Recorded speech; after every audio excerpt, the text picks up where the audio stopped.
The Honourable Member for Lalor. Thank you, Madam Speaker. I rise tonight to pay tribute to the Honourable Julia Gillard. This week marks 4 years since Julia Gillard was sworn into office as Prime Minister on June 24, 2010. So yesterday I paused to remember what that day meant to me, to my community and to this country. Julia Gillard represented Lalor in this place for 15 years. It is indeed an honour, Madam Speaker, to follow her in representing our community. Back in 2010, Australia had its first female Prime Minister. We had done what so few countries had done. At the time I was proud as an ALP member, as a resident of Lalor and as an Australian. We had done this great thing. I had the privilege, Madam Speaker, as a principal, to see an audience of young adults and adolescents listen to Julia as Prime Minister speak at my then school, Galvin Park Secondary College, in Julia's and now my electorate. It was an extraordinary experience for those young people, the teachers and invited community members.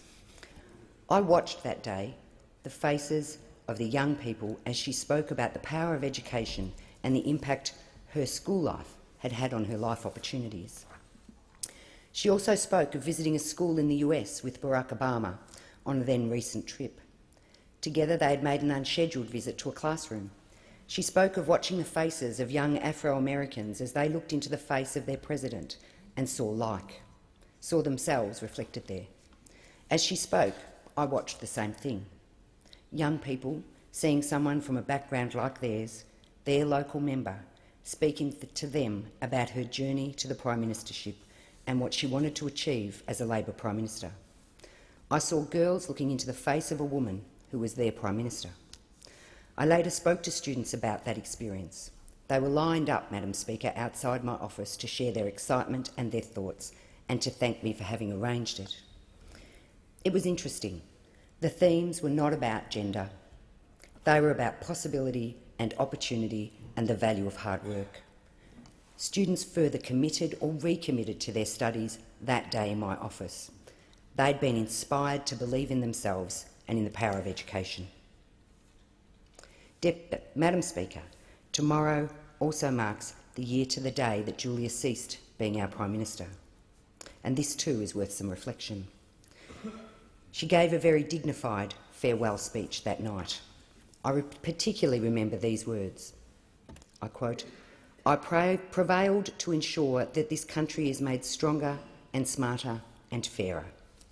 And I remember her message to the caucus: don't lack the guts, don't lack the fortitude, don't lack the resilience. She was speaking about the Labor agenda and the then upcoming election. But I think it is fair to say that that message was taken on and that is what our caucus, led by our leader Bill Shorten, is now doing. I am proud, Madam Speaker, to be part of a caucus that is continually on its feet here and out in our communities at home, speaking up for the people most affected by the decisions of this government. For my part, I was shocked when reading the budget and deeply concerned when I saw the analysis of the impact on women. So I got on my feet and highlighted that, and I did so again in the consideration in detail, inspired by Julia Gillard.